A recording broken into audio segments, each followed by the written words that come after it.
a retirar la pastilla del día después y al tiempo está tomando anticonceptivos, en un mes está tomando muchísimas hormonas. ¿Qué va a pasar con su útero y con sus huesos?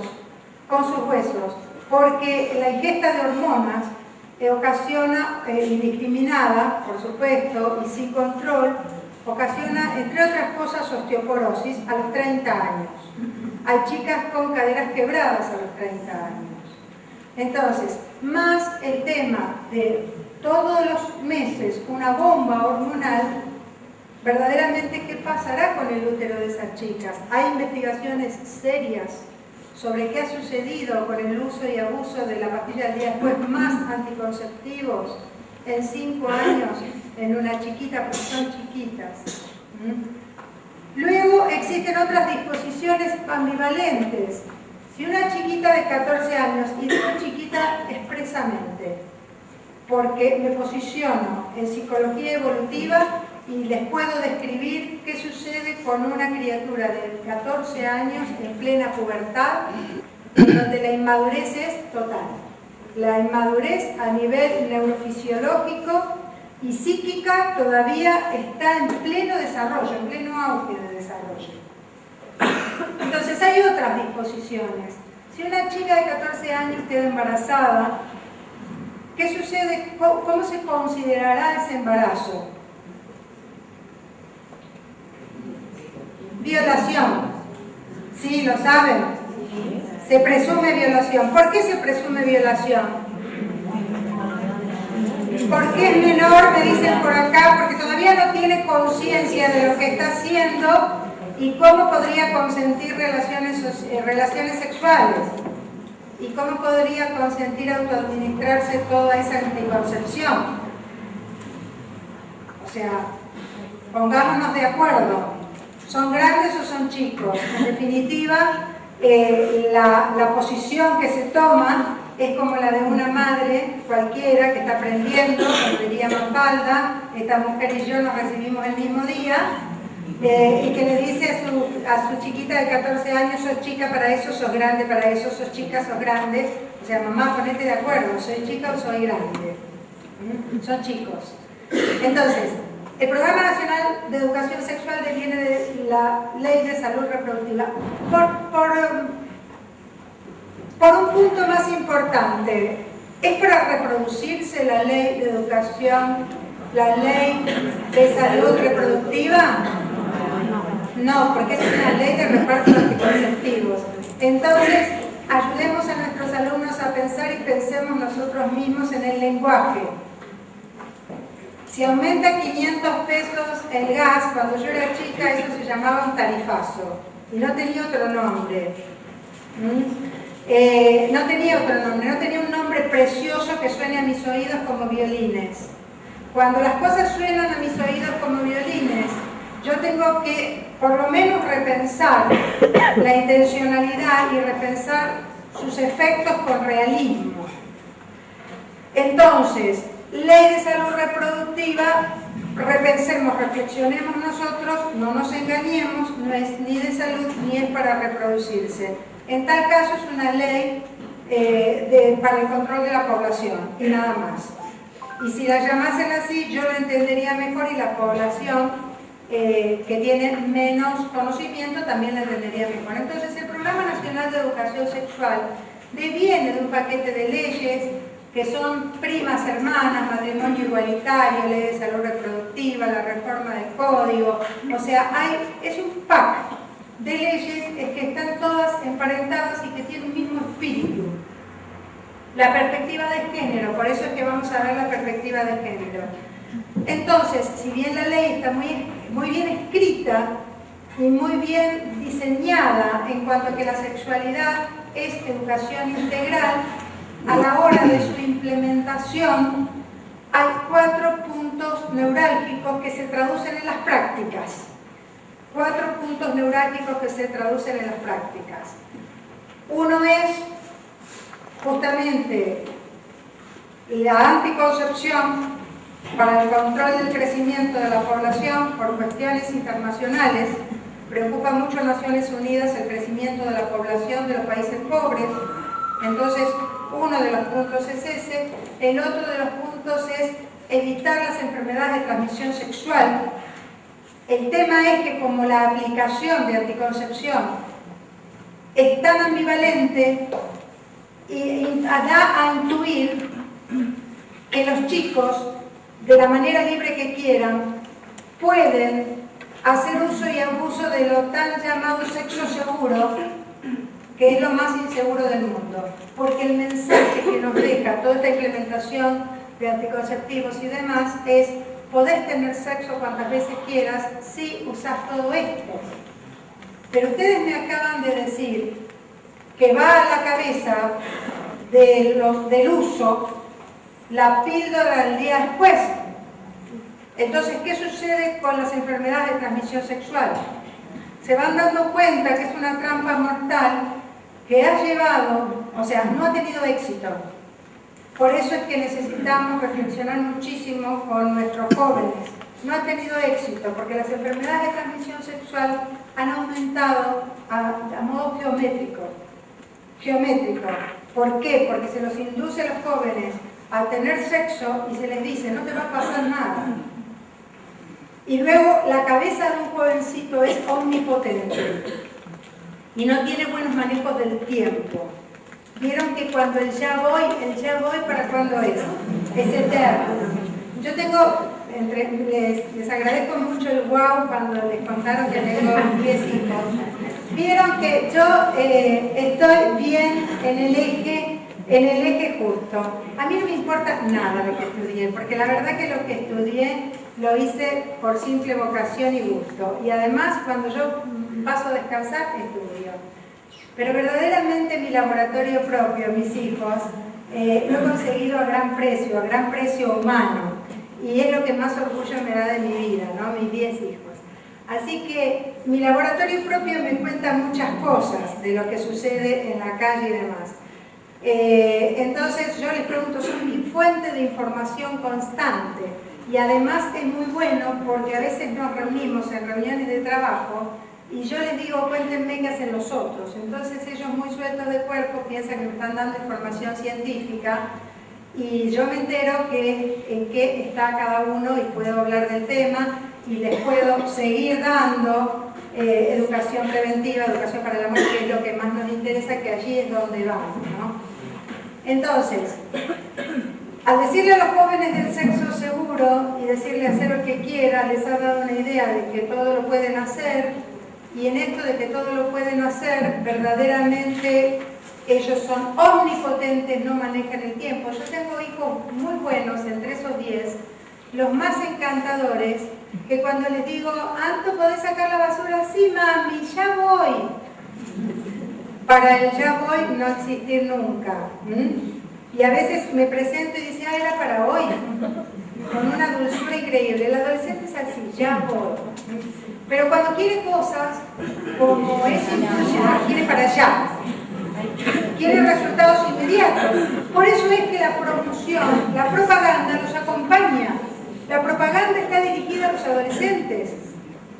Deje el sacrificio para después de su muerte y disfrute ahora, goce. Entonces, y goce mucho. Entonces, todo esto, ¿qué les está diciendo? Chicos, hagan lo que quieran, no tengan parámetros, por eso vamos a hablar de otra cosa. Entonces, nosotros, como sabemos que el Programa Nacional de Educación Sexual lo tenemos que aprovechar y mucho, le vamos a sacar el jugo y vamos a dar todo aquello que nos dice, porque entre algunos temas sugeridos son muy buenos, pero les proponemos algo superador: educación integral de la sexualidad, que en su punto culmen es educación para el amor, que tiene fines más nobles, tiene fines más altos, tiene fines verdaderamente de un cariño inmenso y un respeto a su propia vida, un cariño y un respeto a su propia dignidad humana y a la dignidad humana de los otros, porque los otros en este plano se vuelven objetos de uso. Entonces, cuando proponemos educación para el amor, hablamos de amor a sí mismo, de amor hacia los demás. Nadie es utilizable. Y además, la vida que podemos gestar. ¿Por qué? Porque las relaciones, una vez hablando con uno de mis hijos, porque a mí me encanta hablar en crudo y me gusta mucho oírlos decir gansadas, porque eso es lo que hacen los adolescentes. A veces dicen cosas que son muy desadaptadas a la realidad. Le pregunté a un hijo de 25 años, ¿vos estás preparado para ser padre? O sea, recién estás trabajando, forjando tu futuro y demás. Ma, ¿y qué tiene que ver las relaciones sexuales con ser padre? Nada más que todo. Todo. Entonces hay que hablar con los hijos, hay que atreverse a hablar con los hijos. Y usted se tiene que atrever a hablar con sus alumnos. Punto culmen y maravilloso de la educación integral de la sexualidad y la educación para el amor, nivel inicial. En el nivel inicial se puede hacer prevención de alcoholismo, prevención de drogas. ¿Por qué? Porque lo que vamos a enseñar en el nivel inicial es una gran resistencia a la frustración. Eso vamos a desarrollar. Resistencia a la frustración, cosa que las nuevas generaciones no tienen. Autodominio, se enseña a los 3 años el autodominio. Entonces, vamos a empezar con un proceso que va a durar toda la vida, del que vamos a hablar hoy, de autoconocimiento, autoestima, que se valoren mucho, autodominio y autonomía.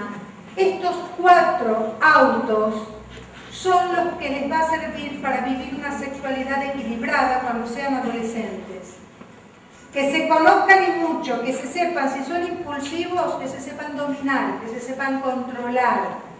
Para eso son plenamente humanos. Del deseo de la trompada misma, hay muchos pasos, hay un proceso enorme que es plenamente humano. El animal está vedado de hacerlo, porque va del instinto a la acción. Entonces, en el nivel inicial pueden hacer una labor preciosa. En la primaria pueden hacer una labor sustancial, porque hasta los 10 primeros años de vida tenemos una oportunidad preciosa para sembrar. Preciosa. En los 10 siguientes, ellos harán foco en sus pares. Entonces, las estrategias tienen que cambiar. Y tendremos que ser muy estratégicos para formar al adolescente y para atraerlo.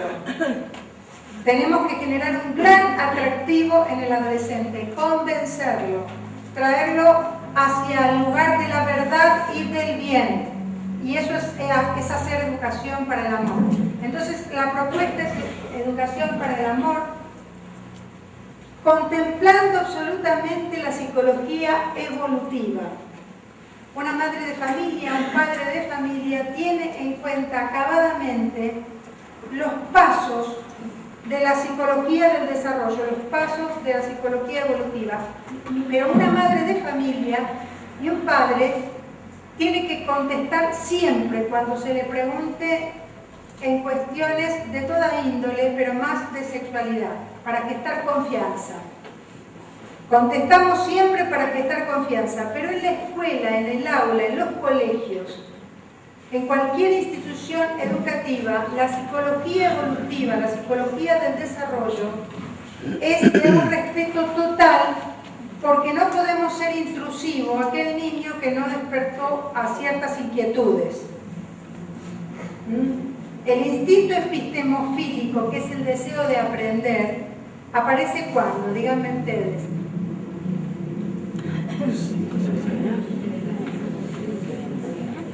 Diga. Aparece desde que nace, pero está presente a los 4 años. ¿Por qué? En un punto muy resonante. Y el niño quiere saber. El instinto epistemofílico es el deseo de saber. Pero entonces trabajamos con sus intereses y respetamos su psicología evolutiva y respetamos más o menos los niveles de conocimiento grupal. Respetamos los niveles de conocimiento grupal. En el ámbito les cuento 3 anécdotas y ahí lanzamos con el tema que nos toca hoy, que es el desarrollo de la identidad. 3 anécdotas cortas. Cuando yo comencé, hace 30 años, cuando comencé a dirigir colegios, en Jardín de 4 había una chiquita que decía la rondita de jardín, muy tiernecita, La maestra nueva tenía 24 años, se llamaba Caro. Señor Caro, ¿por qué la mamá de Valentina tuvo 2 en la panza si todas las madres tienen de a una? Tema de los mellizos. Y entonces la maestra, que no sabía qué contestar, y era una ternura exquisita, le dijo, porque Dios quiso. Es lo que decimos cuando no sabemos. Es verdad que Dios había querido, pero no era lo que la chiquita le estaba preguntando. Y entonces seguía, ¿pero por qué, señor? Si todas las madres en la panza tienen de a una y a esta le nacieron 2, ¿por qué? ¿Por qué? Y Joaquín decía, yo puedo contestar, yo sé, yo le explico. Joaquín tenía la cabeza colorada, roja. Los colorados, antes, durante, después y a futuro, yo les prometo que van a ser terribles. No se sabe por qué, pero los colorados son. Joaquín era un chico que preguntaba muchísimo en su casa. Y su mamá le contestaba siempre. Les voy a ir enseñando teorías con esta anécdota. Los chicos pueden preguntar lo que quieran, porque preguntan y las preguntas no están organizadas en una institución. En su casa pueden preguntar lo que quieran y sus padres le tienen que contestar siempre.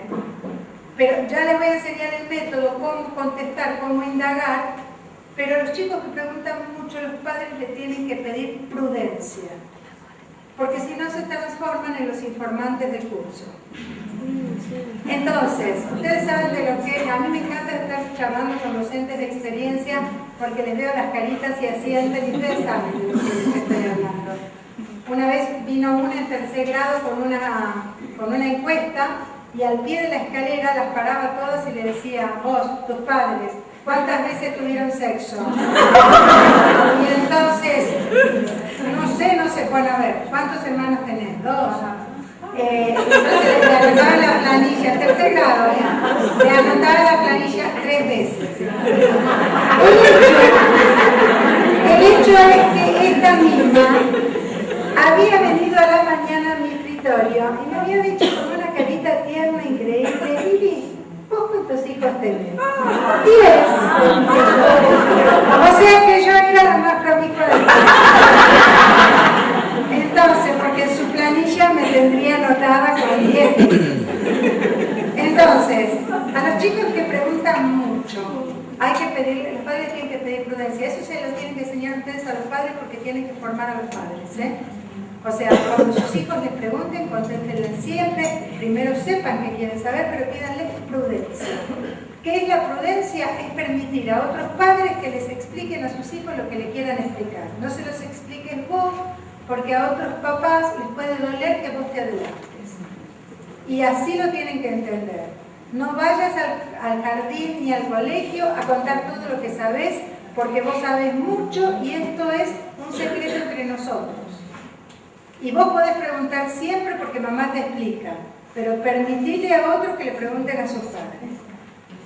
Veré que aquí que Joaquín sabía mucho y Joaquín decía yo. Segundo paso de cuando uno no sabe explicar, a ver Joaquín, explicarle a tus amiguitos por qué la mamá de Valentina tuvo 2. Y Joaquín se levanta con un garbo y un orgullo y dice, porque el papá de Valentina le puso tanto liquidito que en lugar de salir de uno le salieron 2. Y acto seguido explicó todo, método, con todo detalle. La maestra lo sacó corriendo de la aula, vino a la dirección y dijo, por favor, ténganme este monstruo acá que está mirando todas las relaciones sexuales. Entonces lo tuvimos que entretener a Joaquín. En casa, eso en el colegio no se puede salir a desarrollar. Bueno, yo soy la maestra, les voy a explicar ahora, jardín de 4. No, porque estamos adelantando edad. Entonces hay que entretener, disipar, llevarlo al arenero, que se olviden del tema y que sus padres expliquen lo que quieren. Psicología evolutiva aplicada a las edades en el colegio es sustancial, el respeto. En casa, una vez aparece, y les voy a contar 2 anécdotas con un mismo tema. Una vez a los 9 años, cuando yo de esto no sabía nada, abre la puerta a uno tipo Jim West y me dice, Ma, ¿qué es el sexo oral? 9 años. Entonces yo le dije, ya mismo, eso es instinto epistemofílico. Ya mismo te vas a tu cuarto a dormir, cerrás fuerte los ojos y los abrís mañana. O sea, le prohibí pensar. El instinto epistemofílico es como un bichito de ansiedad que pica y entonces está dando vueltas en la cabeza. Cuando yo escribí la revista para el Consude, dije, voy a hacer las cosas bien. Llamo al chico y vamos a recordar todos los pasos y el proceso porque les voy a enseñar el método. Luciano, vení. Luciano tiene ahora 25 años. ¿Te acordás cuando me preguntaste sobre el sexo oral? No, ma, ya me lo explicaron. No, me imagino. Pero quiero que me digas, ¿cuándo te lo explicaron?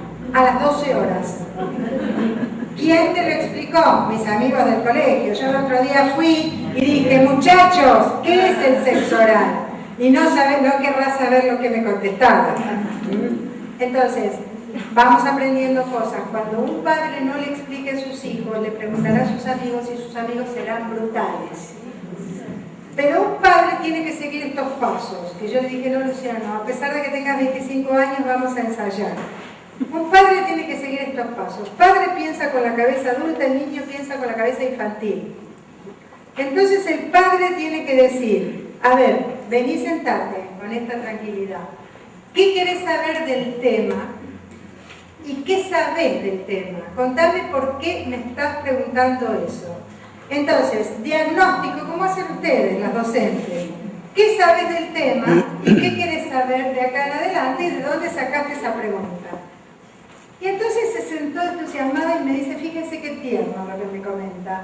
Se sentó y me dice, yo estaba con Lulu. Lulu es su hermana mayor, su protectora, y aparece en una propaganda un lápiz de labio que crecía con un profiláctico arriba y decía, usalo cuando lo necesites, si lo necesitas, usalo. ¿Recuerdan esa profesión muy joven, no? Era un lápiz de labio con un profiláctico arriba, de las primeras. Y entonces Lulu le tapa los ojos y dice, no mires eso, ¿qué sexo? Y entonces él en casa, yo le pintaba los labios con crema de cacao cuando hacía mucho frío, con un lápiz de crema de cacao que se llamaba oral no sé cuánto. Y él dijo sexo oral. Entonces cuando aparece con la pregunta desadaptada, si yo le hubiera dicho, me hubiese contado qué sabía, por qué lo venía a preguntar, yo le digo, no gordo, no es eso, vení que te cuento un cuento, lo duermo, lo entretengo, ya te voy a explicar, nada que ver, pero hago otras cosas y ya. Y si el chico hubiera insistido, porque quiere saberlo, porque lo vio, le contaron, lo que fuere, se lo hubiera tenido que explicar.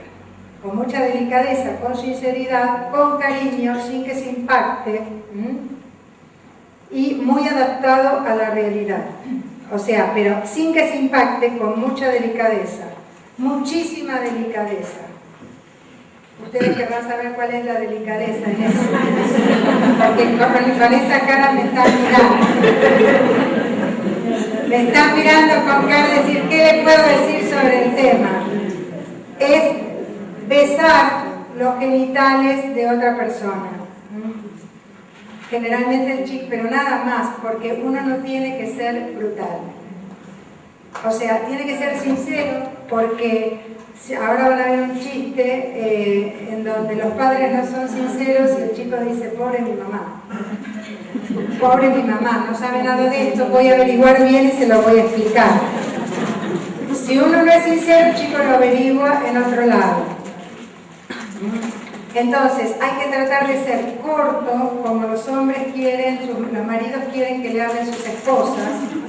Corto, sincero, conciso, delicado, gradual. Si no hay más remedio que contestar, primero esa pregunta es algo evitativa. Esa respuesta es evitativa, pero si no hay más remedio que contestar es eso, besar los genitales de otra persona. Generalmente los chicos hacen comentarios, dicen qué asco y se van. Pero es que si quieres saber eso no nos podemos dejar sin respuestas. De la misma manera que con ciertas malas palabras que a veces quieres saber qué quiere decir. Entonces, ¿qué pasa en la escuela? En la escuela, si esta pregunta existiera, Mi compañera con la que escribimos juntas la colección Saber Amar, yo la escribí con ella porque ella es la máster en esto, María Judith Urriaga de Ecuador, célibe, consagrada, entregadísima a Dios, por supuesto soltera, investigó durante 10 años educación sexual. En un momento dado le dijo el obispo María Judith al grano, andá a dar clases. Y entonces se presentó en 4º grado y allí en 4º grado tuvo que dar clase de educación sexual y aparece con una premisa totalmente errónea, pobre, que claro, con la experiencia materna uno sabe que eso nunca lo puede hacer en un grado. Aquí está María Judith para contestarles todo lo que ustedes quieran saber sobre sexualidad. Se armó un batifondo 4º grado y el chiquito, más chiquitito, más flacuchito, porque uno tiene que de alguna manera conducir la clase de educación sexual y llevarla a los puertos donde uno desea, con mucha metodología, con mucha didáctica, con toda la carne al asador. Entonces le levanta la mano un chiquito de 4º grado que hablaba con la Z y no podía ni pronunciar la R siquiera, chiquitito, y le dice: Señor María Judith, ¿qué es el sexo oral? Y entonces ella dice: vos sabés que yo soy una mujer de gran fe. Cerré los ojos y le pedí a mi Dios que en los próximos 5 minutos el niño muera. Pero abrí y el Señor no me había concedido nada. El chico estaba ahí paradito, no solo que estaba vivo, sino que estaba esperando que yo le conteste. Bueno, eso no se puede hacer en un grado, porque sería introducir aspectos que las criaturas del 4º grado no tienen por qué escuchar. O sea, a ese chico hay que entretenerlo, ya voy a hablar contigo, hay que decirle en ecuatoriano, ya voy a hablar en el recreo, o sea, quiero hablar con vos, entretener, seguir la clase, hacer otra cosa, y cuando uno va a hablar con el chico le tiene que animar a que esa pregunta se la haga a sus padres, y si en el caso sus papás no le pudieran contestar, y me quieren decir contestásela vos, yo se la contestaría, pero es que uno no puede ser intrusivo porque el chico puede ir a la casa y decir: no sabes lo que me explicó la señora. Entonces en la escuela la psicología evolutiva tiene que ser respetadísima. Últimas 2 cosas: ustedes van a tener que hacer adaptaciones, se las van a hacer el equipo, como les dije, la verdad que el equipo trabaja soberanamente bien. Adaptaciones a la antropología cristiana. O sea, esta ley que de alguna manera es mezquina porque se ancla en su aplicación en 4 aspectos, que no sé si se los dije, ancla en la anticoncepción, en la prevención de enfermedades de transmisión sexual, en la no discriminación gay lésbica, que está muy bien no discriminar a nadie, ni a los gays, ni a las lesbianas, ni a los gordos, ni a los bajos, ni a nadie en el mundo, pero lo hace con demasiado énfasis. Y ojalá lo hiciera muy bien, sino que lo hace con una metodología que va de la opresión a la alabanza. La opresión es pésima, pero la alabanza de ciertos aspectos no corresponde. Entonces, estos son los 3 aspectos, y lo cuarto, que es muy notorio, es el tema del control poblacional y la ponderación de la madre tierra, la ecología, la ponderación, y de la misma manera con la no discriminación. Más o menos entendieron los 4 pasos. Entonces ustedes van a tener que hacer esta adaptación, educación para el amor, que tiene fines más nobles, mucho más nobles, y adaptación a la antropología cristiana. Lo que no se puede hacer es evitar temas de los contenidos inscriptos en la ley. Los contenidos inscriptos en la ley tienen fines clarísimos. Por ejemplo, en nivel inicial no se puede evitar uno de los contextos, son 4 contextos. Uno es el contexto del cuerpo, el otro es el contexto social, son 4 contextos en el documento donde están todos los lineamientos curriculares que tienen objetivos y contenidos, que ya se los han basado desde el equipo. Entonces, uno de los contextos completos es prevención de abuso. No se puede evitar ese contexto completo, porque es uno de los contenidos por lo cual la ley existe. Entonces, prevención de abuso a nivel inicial es importantísimo. No se puede evitar hablar de la trata, volver a hablar de abuso en la primaria. No se puede evitar hablar de homosexualidad en secundaria, porque a veces decimos, no, me voy a meter en un lío si hablo de estos temas, y es que no lo sé hablar con un respeto exquisito. Porque si yo lo hablo con un respeto exquisito, puedo hablar de lo que sea. Por ejemplo, cuando hablemos de homosexualidad, les voy a dejar 3 libros para que lean, si los quieren leer, pero que allí se traslucen las heridas de la vida con un respeto tal que ustedes van a terminar respetando absolutamente la dignidad de la persona. Muchos seguramente ya lo hacen, pero van a entender esto que dice el Papa. ¿Quién soy yo para juzgar? Respeto, respeto y más respeto al homosexual, no a la promoción de ideas lobistas. Entonces, a veces no sabemos hablar los temas con la altura, pero entonces adaptar quiere decir respetar nuestra antropología cristiana. Los proyectos de educación sexual tienen sentido solo si es un proyecto a largo plazo de 12-15 años. Y es un proceso que guarda una unidad total. Solo tiene sentido si es así. Si el de 5º grado me dice una cosa con una antropología de género y el de 7º me dice otra con una antropología cristiana, el chico está perdido. Por eso es tan importante que tengamos una matriz. Cuando en los doctorados se hacen investigaciones, se revisa mucho si la investigación está hecha en una matriz. ¿Qué es la matriz? La matriz que sustenta, o sea, la matriz antropológica. ¿Qué idea tiene esta persona que investiga por lo pronto de la persona humana? Entonces, o una matriz, o otra matriz, o otra matriz.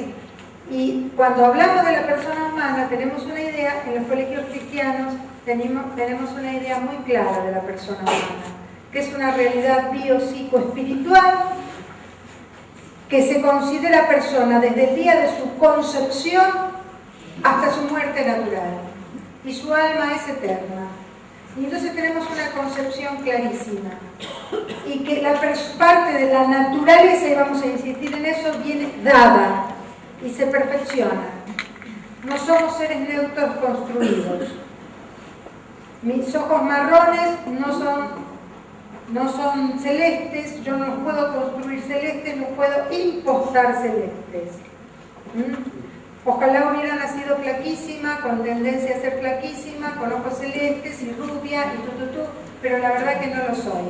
Sí puedo ir a una peluquería, puedo ponerme unos de vidrio, puedo hacer dieta, podría hacer varias cosas con mi vida. Y esos son accidentes. Bueno, ciertos estilos de vida también son accidentes. No cambian la esencia de la persona. No hay más opciones que ser varón y que ser mujer.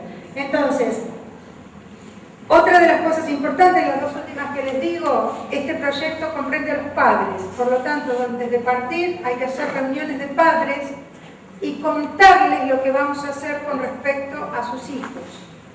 E invitarlos a que ellos lo hagan primero.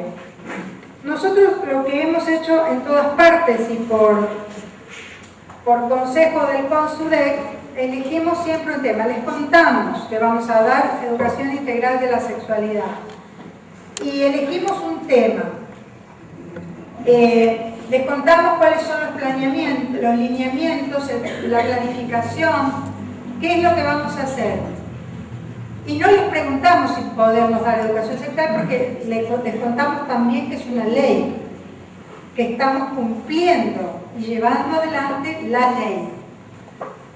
Les contamos también que la vamos a hacer en la misma línea en que ellos nos confiaron a sus hijos, bajo la antropología cristiana, y que no vamos a traicionar los fines del colegio.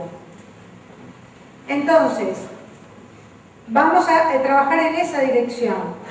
elegimos un tema, lo desarrollamos, les invitamos a ellos que lo hagan primero, que lleguen antes que nosotros y después nosotros trabajamos con libertad.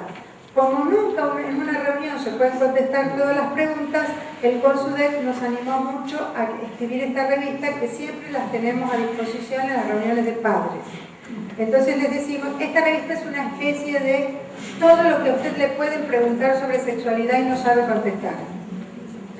Entonces, de 0 a 18 años.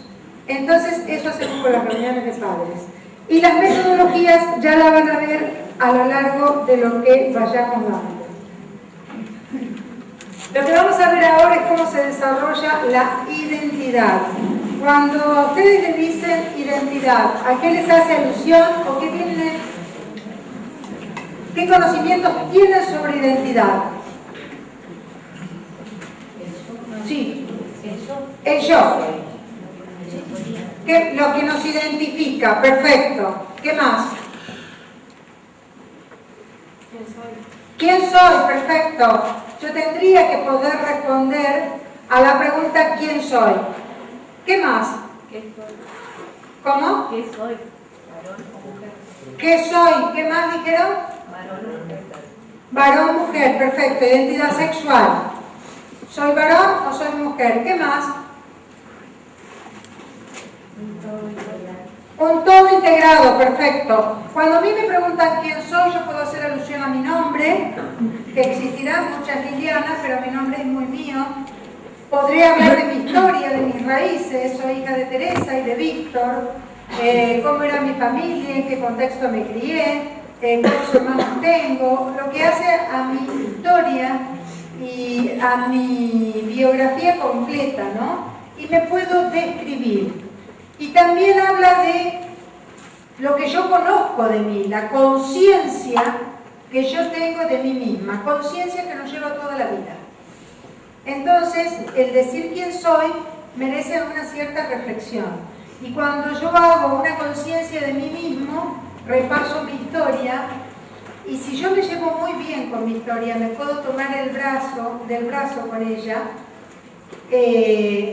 realmente podemos salir a caminar juntas. Y si no me llevo muy bien con mi historia, tendré quiebres cuando me preguntan quién soy, que me dolerá mucho. Laura, si querés recordarme que les envíe un documento que se llama La persona equilibrada. Les va a gustar muchísimo. Entonces,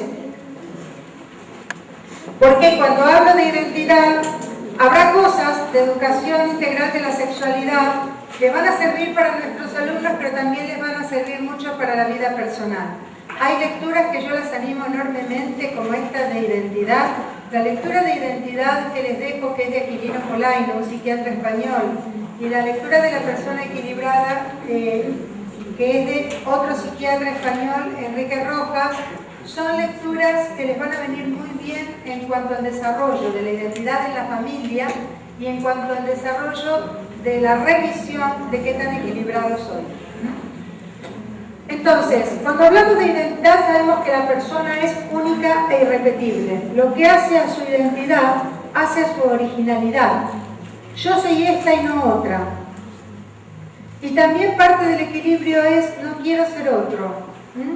No me interesa ser otro, soy yo.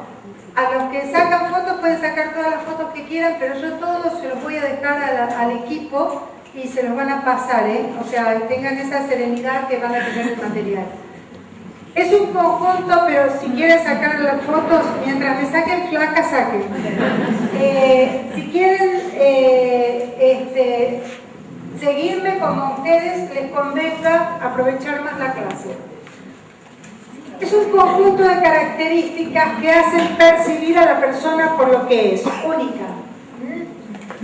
Debido a que el autoconocimiento está siempre en desarrollo, hasta el fin de nuestros días, no vamos a poder hacer una descripción de la personalidad tal como debiéramos hacerla, porque verdaderamente que estamos permanentemente aproximándonos a la idea de quién somos.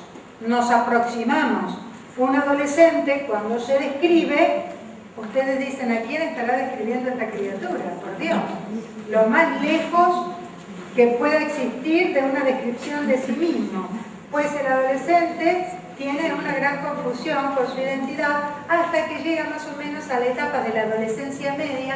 Hay 3 adolescencias: la pubertad, la adolescencia media, que es la de la resolución de la identidad, que no acabará nunca hasta nuestra muerte, y la adolescencia resolutiva. Por eso es que antes resuelve identidad, antes de resolver.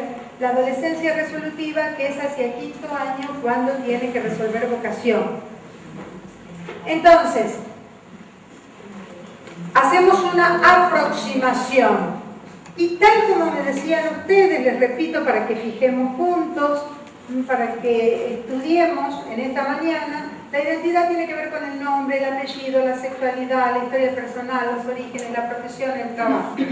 Podríamos hablar de identidad sexual, de identidad cultural, aquella identidad que se refiere a la patria, soy plenamente argentina. Podríamos hablar de varias identidades. ¿Quiénes son los hacedores de la identidad? Los padres. Ayer me preguntaban, ¿qué pasa hoy? ¿Cómo hacemos para hablar de familia hoy? ¿Y cómo hacemos para hablar de los padres? Miren, los padres están presentes en la vida de los hijos y en la conformación y en la configuración de la personalidad por presencia o por ausencia. Aquellos padres que han hecho abandono de sus hijos también están inscritos en la personalidad de sus hijos. Negativamente, por supuesto. Y es una herida que hay que superar. Todo se puede perdonar. El perdón de la historia, el perdón de la propia historia, no es una función del psiquismo nada más, Cuando decíamos somos una realidad biopsicoespiritual, porque a veces muchos psicólogos pueden tener la omnipotencia de que todo se puede resolver adentro de un consultorio, no todo.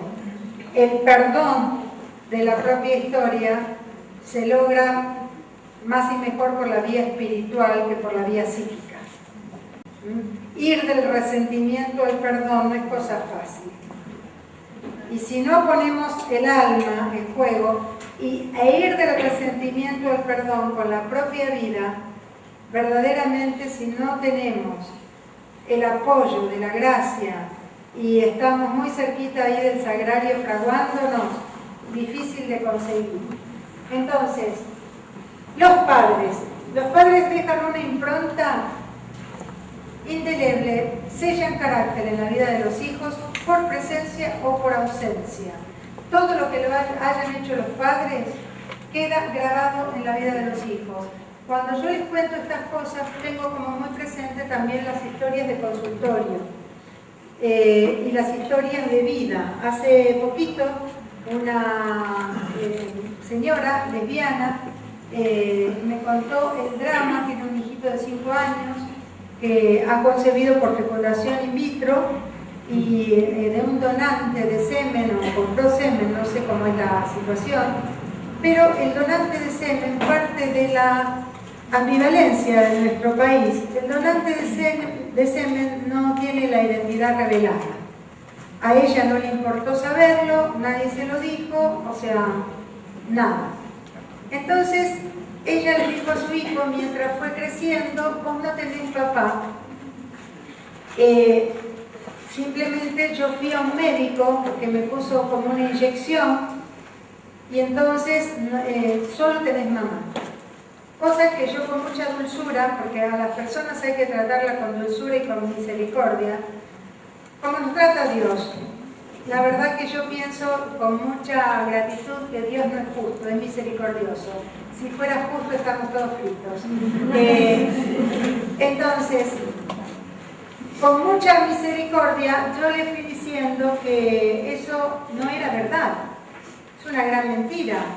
O sea, vos sos hijo de mamá y de una inyección que me puso el médico. Es que esa inyección contenía semen. Ese semen es de un señor que anda caminando por ahí por la ciudad o tal vez haya muerto, no lo sé, pero ese señor existe. Si todos devenimos de una mamá y un papá, aunque el papá no cumpla la función, todos venimos de una célula madre y de una célula padre, y todos tenemos mamá y papá. Lo que sucede es que lo que se haya hecho después ahí es la muestra clarísima de que la maternidad y la paternidad no solo están dadas en la concepción, sino que está dada al dar la vida todos los días por los hijos. Eso es maternidad y paternidad. Entonces, este señor que donó semen, que tal vez lo haya donado 45 chicos más en Rosario, que sean los hermanos los medios hermanos de tu hijo, y que tal vez, fíjense la locura donde estamos yendo, y que tal vez, como tienen la misma edad, posiblemente dentro de 15, 20 años se encuentren en el boliche. Y se pongan de novio, y completan la historia. Entonces, estamos yendo hacia una locura. Por eso es que cuando nos dan parámetros sobre la verdad, hay que leerlos, pero reflexionar mucho sobre lo que nos está pasando. Porque tenemos que ver las consecuencias. Somos cortoplacistas y el cortoplacismo es un vicio. El cortoplacismo, gran enseñanza para los adolescentes. El cortoplacismo es un vicio. Las mejores cosas que hemos hecho en la vida las hacemos a largo plazo. Entonces, esta señora le dijo esto y yo le dije, no, hay que revertir, porque hay que decirle, mira, tenés un papá que yo no lo conozco, que es parte de la verdad. O sea, pero yo cómo le voy a explicar el tema de la inseminación y cómo no tiene edad. Pero es que, ¿cómo pensabas sostener el vínculo con tu hijo? Con una mentira hasta que tenga la edad, 18 años, y me pregunte y yo le pueda explicar. No existe un vínculo de amor unido por una mentira. De la misma manera que le decimos con mucho cariño al hijo adoptivo que deviene de una progenitora que ha sido tan generosa de sostenerlo 9 meses y que no sabemos por qué no pudo conservar la vida y criarla y nos lo ha entregado en adopción. Y que nuestro embarazo de la madre adoptiva no lleva 9 meses, lleva años de sueños. Todo se puede explicar de una manera dulce y tierna. Entonces, todos devenimos de una mamá y un papá y eso deja impronta. Ese papá que ha donado semen y esa mamá que ha obtenido semen donado o comprado en donde no le interesó la identidad, ya está gestando algo en esa criatura. Una criatura ansiosa que todos los días dice, yo quiero tener un papá en la puerta como tienen todos los chicos. Se plantó. Y además no le sacia este cuento de que es donación y que no conoce, que no... Bueno, averiguá. O sea, el chico dice, bueno, conozcámoslo. Y entonces, deja impronta. La familia desempeña el factor más importante en la configuración de la identidad de los hijos. Desempeña el papel más importante. Ninguna persona sería lo que ha llegado a ser sin su familia. A veces hay historias de vida de gran resiliencia en donde la familia, entiéndase familia por familia, enaltecida y familia disfuncional. A veces hay personas muy resilientes que por haber sufrido mucho en su familia toman unos caminos maravillosos y rearman su vida porque como la persona no está determinada, eso es lo maravilloso. A veces sobre el sufrimiento, hay personas que han sufrido mucho y se han repuesto, y las que se han repuesto dicen, bendito sea el sufrimiento si aquí estoy, porque quiere decir que me he repuesto y sigo camino. Ninguna persona sería lo que ha llegado a ser sin su familia, sin la familia de la que procede. El modo entonces en que una persona habla, se mueve, conoce, se maneja en el afecto, ama, piensa, es parte deudora de la familia en la que ha crecido. Hoy los libros hablan de cuidadores y es verdad que cuando hablamos de familia en el aula, vaya enseñanza, porque en muchos colegios me dicen, ¿y cómo hacemos para hablar de familia si no tenemos muchas en el grado? Por favor, les digo yo, no me dejen afuera. Que mi marido y yo estamos trabajando sacrificadamente para criar a nuestros hijos. O sea, yo entiendo que hay muchas situaciones de disfuncionalidad. Hay muchas madres solteras que las venero porque han sido valientes y han tenido su hijo. Hay muchas madres separadas, hay madres viudas, hay abuelos a cargo de sus hijos. Pero no podemos dejar afuera a la familia de mamá y papá. O sea, ¿qué hacemos? ¿No la vamos a tener en cuenta? Vamos de la agonía al éxtasis, como de manera pendular. Si antes los libros nos hablaban solamente de la familia tradicional, mamá, papá, los hijos, ahora, porque existen otros tipos de familia, no podemos dejar totalmente de hablar de la familia tradicional.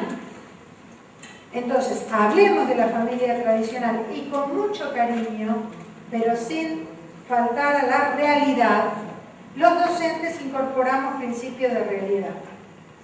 Digamos que hay muchas otras situaciones en donde los chicos están cuidados por sus abuelos, en donde hay chicos que solo viven con su mamá, porque su mamá o es soltera o se han separado. La realidad, los chicos la pueden entender. No podemos ni dejar de hablar, ni hacernos los tontos, ni obviar a la familia tradicional. Hablemos de la familia. La familia deja una especial impronta, un resello inconfundible, que se configura en la propia identidad personal. ¿En qué momento incide la familia? Desde la concepción, en el momento de la acogida. ¿Quién acoge? ¿Quién acoge a esa criatura? En la presencia materna, paterna o en la ausencia. Allí configura identidad. Yo a mi papá no lo conozco y vino después de 3 años. Otro caso de un paciente. Y cuando vino después de 3 años, ¿por qué no me querés? Este chico no es cariñoso, no quiere venir nunca conmigo. Bueno, no estuviste en su parto. No, o sea, es el caso de un italiano que apareció después de 3 años. Se lo reclamó durante 3 años en todo el embarazo, en todo. O sea, es lógico que el chico no quiera ir nunca con vos, no te conoce. Yo lo voy a ayudar a que se conozcan y a que se enamoren y a que se quieran, pero esos años perdidos están perdidos. El principio de realidad. Ternura y firmeza en la educación de los hijos le va a venir muy bien a los docentes porque es una cantidad de recursos para administrar límites. También está escrito por un psiquiatra uruguayo.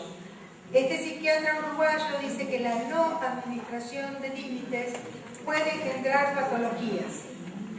Entonces ustedes tienen que crecer mucho, esto es parte de la educación integral de la sexualidad, porque la incorporación a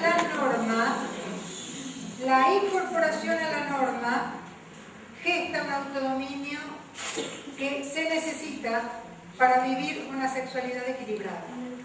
Entonces, en cómo administro límite, los padres transmiten confianza básica a partir de su amor. Confianza básica, si los padres me han dado confianza básica, yo salgo al mundo y confío en los demás. Si mis padres me han gestado una desconfianza de que un día me amaban y otros no, o no me han amado como corresponde, o no me han sabido amar por sus dificultades y su historia y demás, entonces verdaderamente yo no confiaré en el mundo, no confiaré en los otros, y además se hace, cuando yo digo básica, porque se hace un modo vinculante con los demás, que cuando los demás, por ejemplo, pueden ser algo agresivos, porque yo no les sirvo un cafecito caliente, o lo que y me puedan tratar mal, despiertan en mí toda mi historia. Y entonces a veces yo estoy respondiendo no a ese dicho de mirá, me serviste café frío, sino estoy respondiendo a un padre agresivo, o sea, todo queda en el psiquismo. Entonces, los padres transmiten confianza básica. Y si quieren anotar, porque no lo van a encontrar, Winnicott tenía una fórmula de educación exquisita. Yo venero a Winnicott por lo mucho que he aprendido de él. Winnicott era un pediatra inglés, psicólogo, casi fundador de la línea inglesa de psicología, en la que después hay varios exponentes que son muy capaces, entre ellos John Bowlby con la teoría del apego. Donald Winnicott decía que una madre suficientemente buena, y vale para un padre y vale para una docente, una madre suficientemente buena es aquella capaz de captar las necesidades del hijo. Eso es capacidad de reverie. Captar las necesidades del hijo, devolverlas y saciarlas en su justo punto, en donde en su justo punto es esencial, porque si demás hacemos a su majestad el emperador. de menos hacemos un carente. Entonces, una madre suficientemente buena es aquella que es capaz de captar las necesidades del hijo, capacidad de reverir, devolverlas en su punto justo, y es capaz de frustrar progresivamente para evitar un duelo mayor que es el mundo. Y entonces cuando decimos capaz de frustrar progresivamente, allí están los límites. Los límites en casa se administran con gran dulzura, afuera a veces a las trompadas entre ellos, porque cuando se recibe en el jardín un chico que muerde, pega, grita, que no está frustradito desde su casa, entonces los demás se encargan de acomodarlo, de nivelarlo. Y entonces lo ponen en realidad. Bien. ¿Qué otra cosa transmiten los padres? Los padres transmiten expectativas, valores, tradiciones, costumbres, el estilo vinculante con los adultos. La familia es jerárquica. Si en la familia hay jerarquía, alguien conduce el barco, simplemente ¿por qué conduce el barco? Conduce el barco porque son los que tienen más experiencia en conducir el barco y los que tienen más responsabilidad. Entonces, la familia es jerárquica, asimétrica. De esa manera se enseña también, los colegios también, Las aulas son jerárquicas y asimétricas, simplemente porque ustedes los docentes tienen que conducir el aprendizaje. Y tienen que ser faro, tienen que ser foco, tienen que ser luz. ¿Cómo se lleva adelante el trato entre hermanos, la intervención de los padres, el trato con los abuelos, con las personas que colaboran trabajando en la familia? O sea, ¿cómo se hace todo esto? Se queda en la identidad. ¿Cómo uno sabe quién es? Ustedes antes me dijeron el poder responder a la pregunta ¿quién soy? ¿Cómo uno sabe quién es? A partir de la memoria. Ustedes saben que las personas que tienen Alzheimer siguen teniendo la misma dignidad que todas las personas tenemos. La persona, por sus accidentes y sus circunstancias, no cambian de dignidad jamás. Pero una persona que tiene Alzheimer no puede contestar a la pregunta ¿quién es? Porque ha perdido la memoria. Pero no solo necesitamos la memoria para decir quién soy, sino que para decir quién soy, primero es muy bueno que ahondemos en nuestro autoconocimiento. Hay que invertir el proceso biográfico y reflexionarlo. Entonces, ¿cómo hacemos para saber quiénes somos? A partir de la memoria y a partir de la reflexión, pero con una percepción sana. Si la percepción no está sana, si la percepción es paranoide, persecutoria, desconfiada, anudada, tampoco va a llegar a buen puerto. Si la percepción, o sea, si se percibe desviado, a mí nunca me han atendido, siempre quisieron a mis hermanos, siempre, entonces habrá que darse cuenta que hay que perdonar. O a lo mejor no es verdad, ahí hay percepción desviada. Es lo que a mí me pareció. Entonces, para responder quiénes somos, hay que ir para atrás, a partir de la memoria y a partir de la reflexión de la propia vida. Si nosotros hacemos hincapié en la educación afectivo-sexual, la educación afectivo-sexual tiene una incidencia absoluta en lo que es la identidad de la persona. ¿Por qué? Porque ya desde el embarazo, mi mamá y mi papá me van a percibir como varón y mujer. Todo lo que yo haga en torno a eso, el deseo que he tenido sobre el niño, si bien el deseo no hace al niño y a sus posibilidades de ser feliz, porque verdaderamente, insisto, no estamos determinados, pero el hecho de que yo tenga una acogida como niña o como niño, el hecho de que mi madre se acaricie la panza, el hecho de que cuando nazca se me ponga un nombre y se me reciba feliz, nos reciben como persona varón o como persona mujer. Entonces, en este sentido, También la familia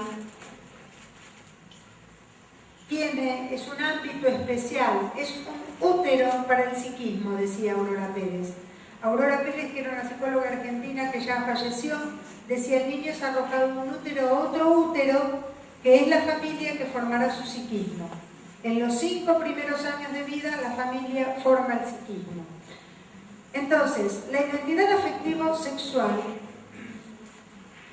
queda parcialmente configurada, además de los factores biológicos y cognitivos que intervienen en el desarrollo, por cómo y el padre del mismo o distinto sexo. Y acá viene la parte importante donde nos metemos en identidad sexual. La persona nace con una naturaleza dada. La naturaleza dada, la naturaleza humana, está inscrita ya en la concepción. El embrión es mujer o varón. El embrión es mujer o varón, no hay otra posibilidad, no existe otra posibilidad. Entonces, lo que pasa es que la persona es, pero se va haciendo. Entonces, parcialmente configurada y el vínculo estrecho, y atiendan estas cosas y quiero después que hagan todas las preguntas del mundo, porque en esto tiene especial importancia cuando hablemos de homosexualidad. La homosexualidad, 95% es de origen psicológico. Psicológico. Y data de la vinculación que tenga yo con la pareja parental, mamá y papá. Entonces, la persona es, pero se va haciendo. Su psiquismo se va formando. O sea, la persona nace inacabada y va recibiendo todos esos hechos psicológicos en el impacto del trato. Entonces, por cómo han sido las relaciones con la madre y con el padre, y esto también es por ausencia.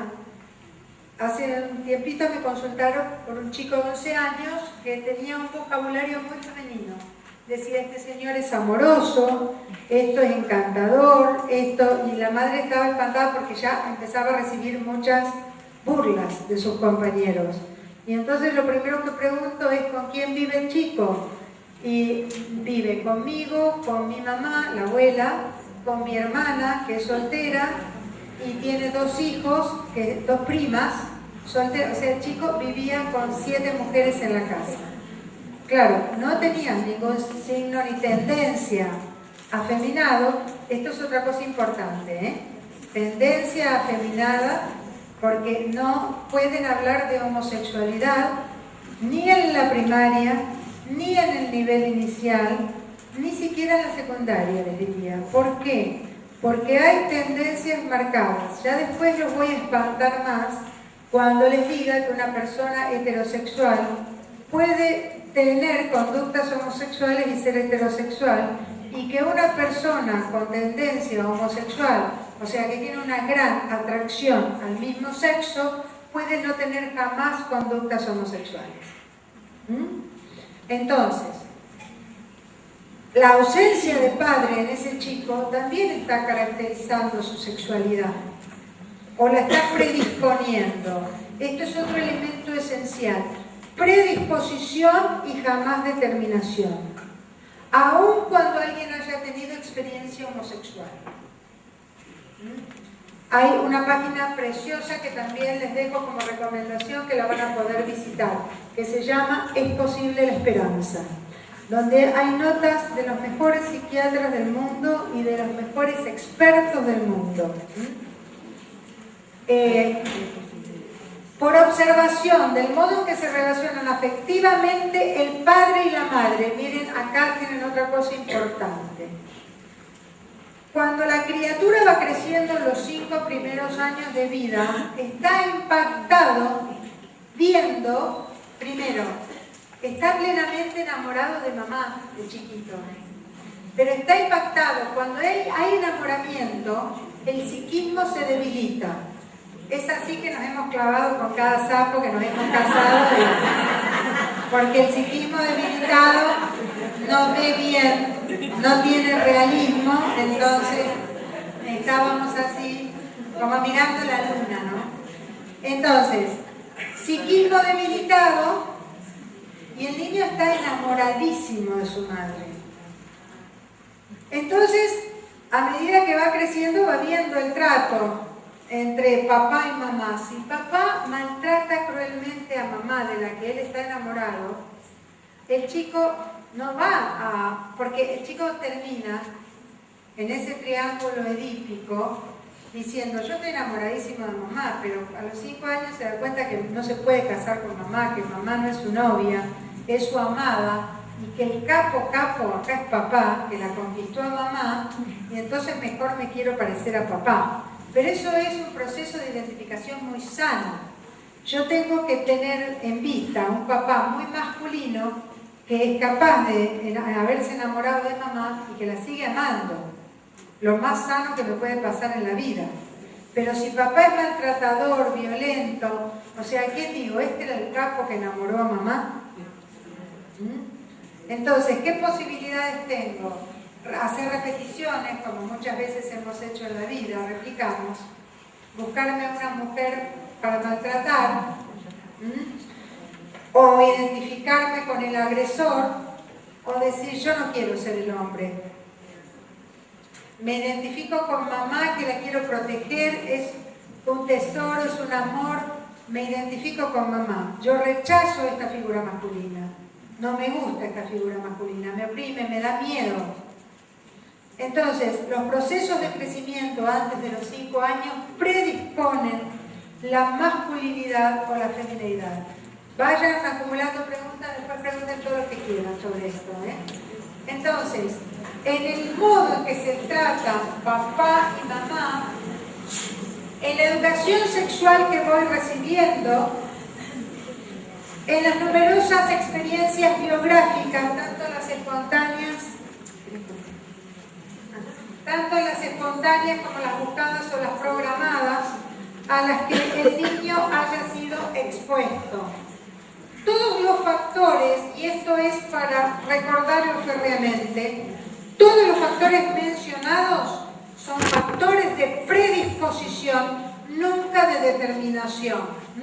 ¿Por qué? La persona no está determinada porque posee inteligencia, voluntad y libertad, en donde libertad, y naturaleza dada están en diálogo permanente. Entiéndase libertad por aquella que me lleva al culmen perfectivo, no por la libertad que autodestruye, no es libertad. Es una libertad malentendida. La libertad es aquello que me lleva al bien y a la verdad.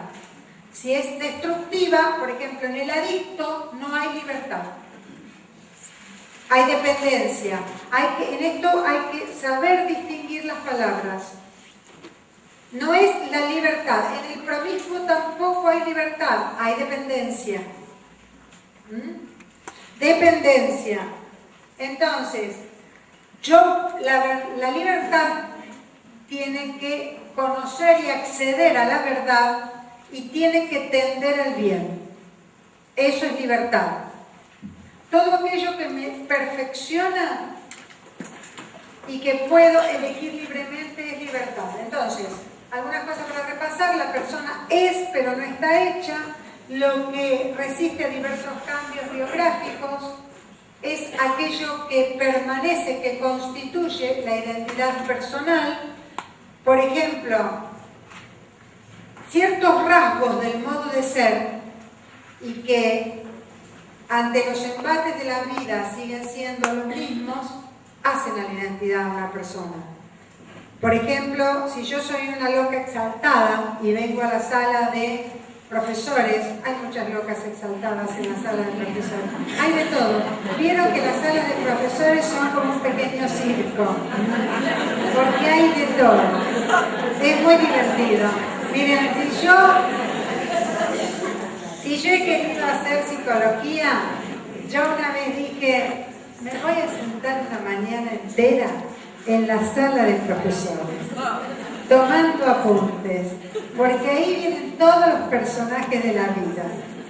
Entonces, si yo soy una loca exaltada y digo, chicas, chicas, chicas, viene el acto y no va a andar el micrófono y no se va a cortar la luz y se va, y entonces pongo nerviosa a todas y las toco y qué sé yo, y cuando se va decimos todo easy, viste, es loca. Es loca y no. Y después entonces, pobre, inició un tratamiento y en el próximo acto se ha tomado un ribotril y el psicólogo la tiene totalmente entrenada y viene a la sala de profesores y dice, ¿qué tal, chica? ¿Está preparando el acto? ¿Cómo está yendo todo? ¡Qué bien! Entonces uno dice, pero ¿qué le habrá pasado? Si siendo loca, o sea, nos despista, pero a la pobre la acompaña el mote y el rasgo de que es loca porque es como parte de su identidad. Hay rasgos que son predominantes. Entonces, lo que resiste diversos cambios biográficos constituyen la identidad personal y configuran como la singular persona que es. Mujer y hombre tienen una naturaleza, revisamos y repasamos, pero al inicio de nuestras vidas no está hecha y cerrada completamente, sino que hay que desarrollarla. No hay que construirla, cuidemos las palabras, desarrollarlas. Naturaleza y libertad entonces constituyen un unum inseparable. Naturaleza y libertad constituyen un unum inseparable. Si nosotros revisamos términos precisos, persona es una unidad íntima entre cuerpo, psique y espíritu. Si el cuerpo enferma, si enferma mi rodilla, yo diré estoy enferma.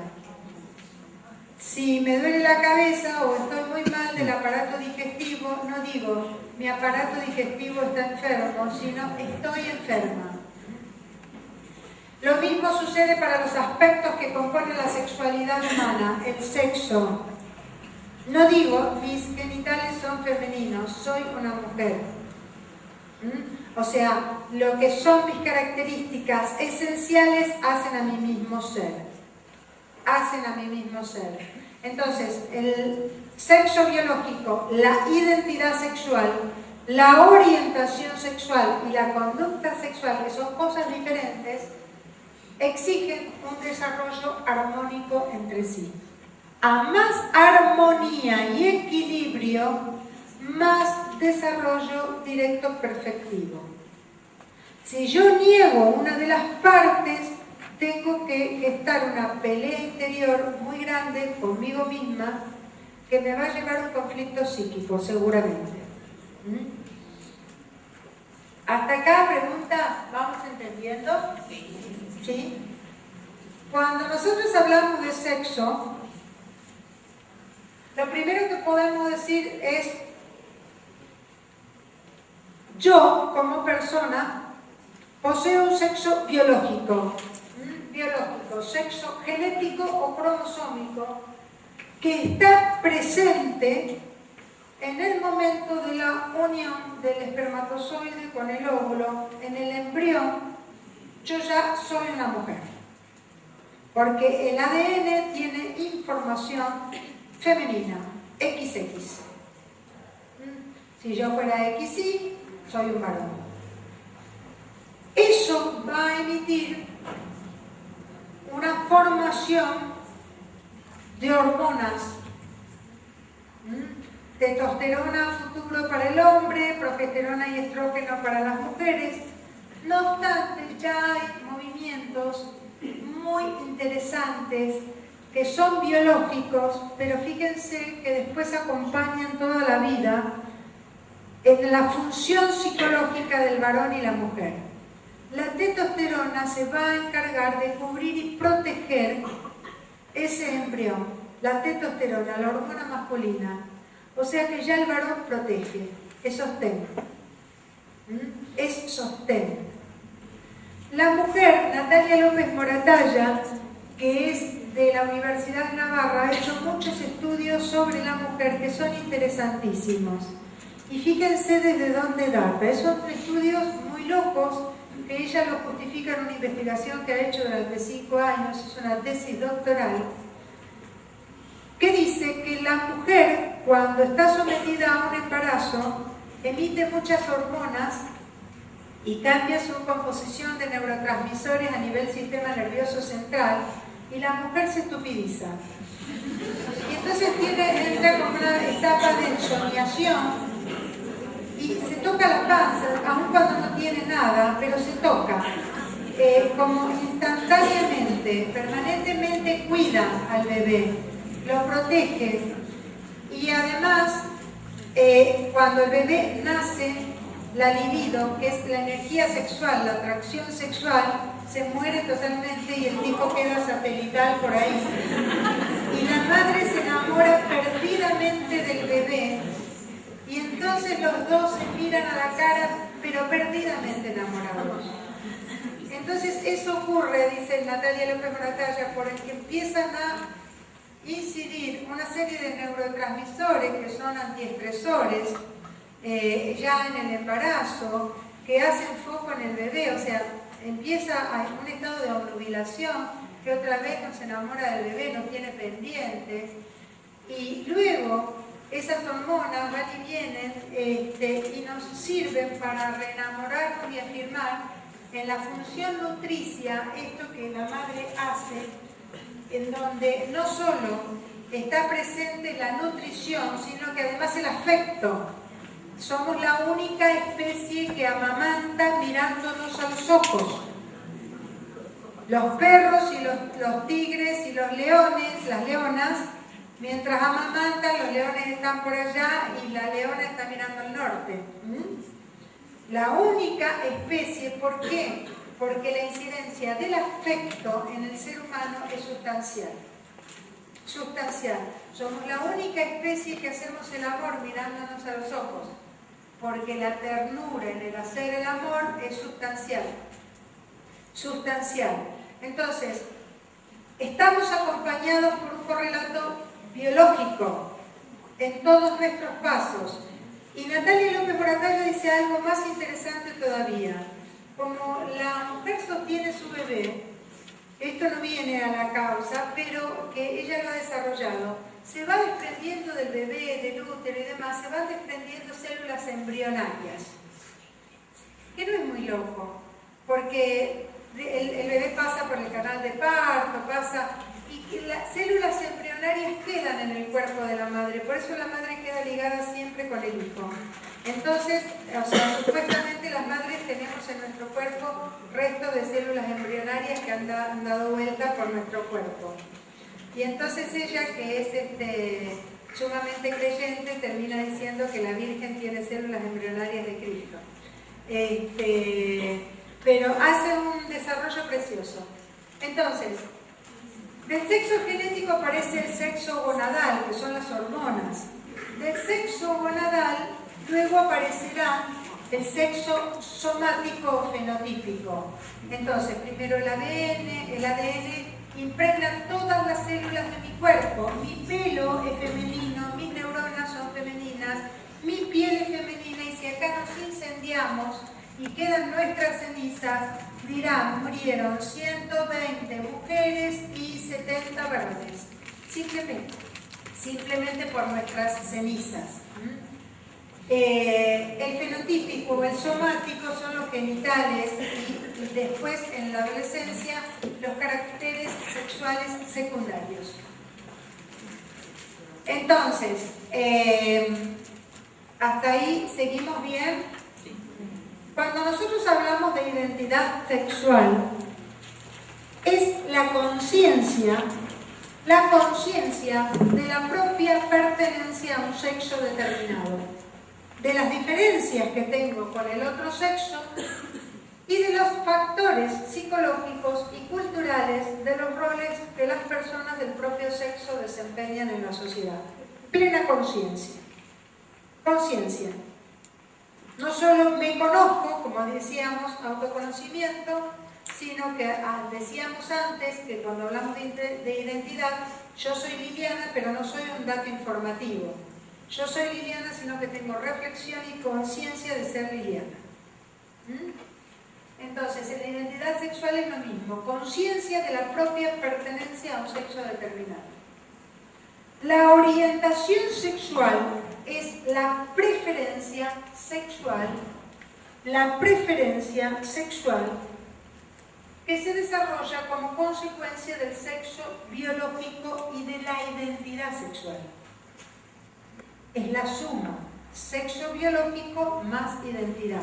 O sea que si mi sexo biológico y mi identidad coinciden, vamos en desarrollo armónico.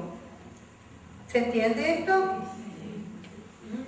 Entonces, mi orientación sexual, en mi caso, es hetero. La conducta sexual es la actuación o manifestación exterior de la orientación sexual. Entonces, mi conducta sexual como mujer casada también es hetero. Yo tengo relaciones con mi marido y vivo la castidad con mi marido. La conducta que puede tener un sacerdote como un masculino tiene una orientación sexual que puede ser hetero y tiene una conducta sexual célibe. ¿Sí? Entonces, orientación y conducta no son la misma cosa. Puede haber una persona que tenga una tendencia de atracción hacia el mismo sexo en su orientación y jamás la actúe. Jamás la actúe. Y puede haber una persona hetero que tenga conductas homosexuales y que eso vaya aniquilando su ser. ¿Me entendieron?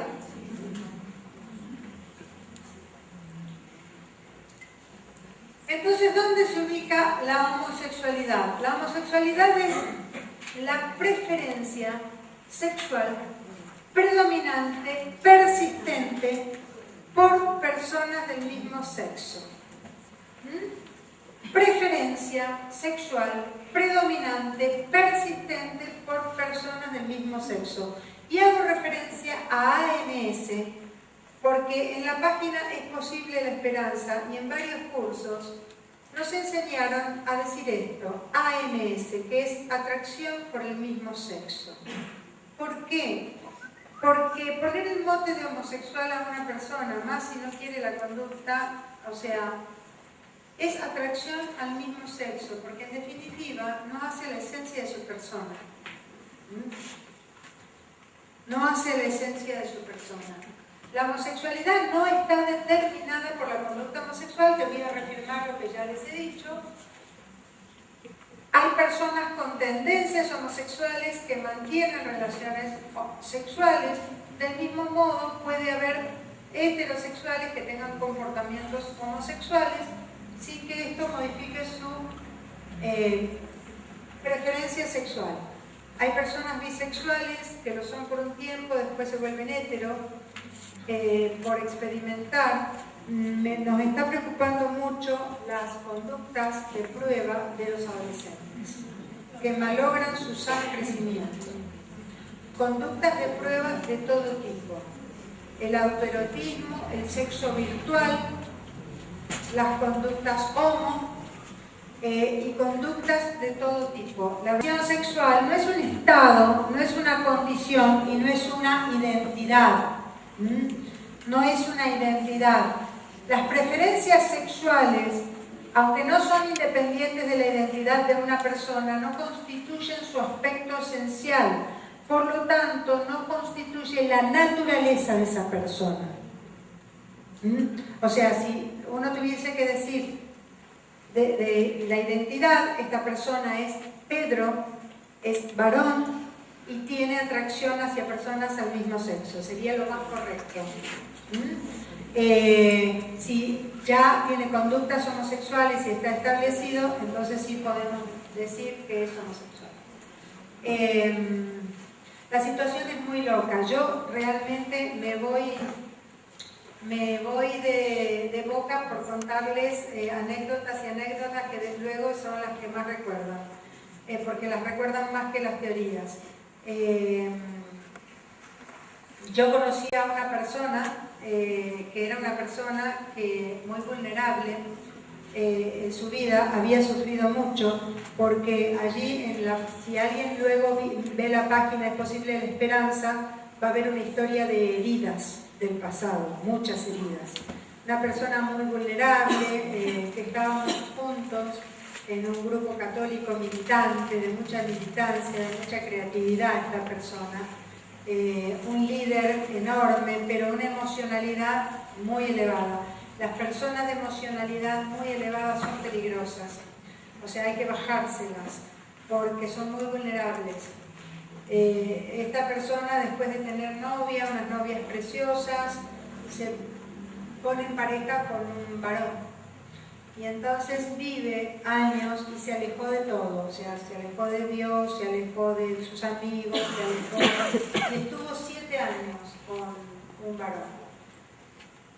Y lo volvimos a encontrar en un restaurante, y él una alegría desbordante, y me vino a saludar y demás, y me dice, te preguntarás quién es esa chica. Dice, estoy de novia. Bueno, cuánto me alegro, y dirás qué loco que estoy. Pero es que yo no te dije nada, pero sí, gracias a Dios me enamoré. O sea, una vulnerabilidad enorme. Por eso es que a veces uno dice, este es homosexual. Cuando yo estuve gestando la ley del Programa Nacional de Educación Sexual, estuve trabajando 1 año con muchas lesbianas militantes.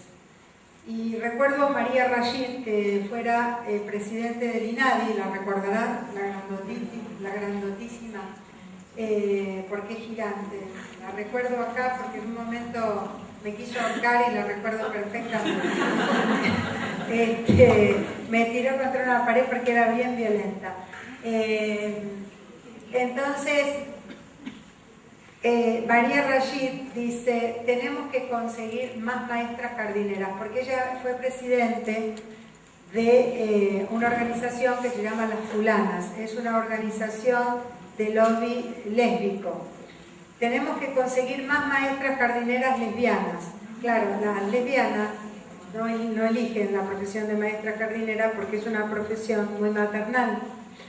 Entonces tenemos que conseguir para que decodifiquen la sexualidad de los chiquitos, la deconstruyan.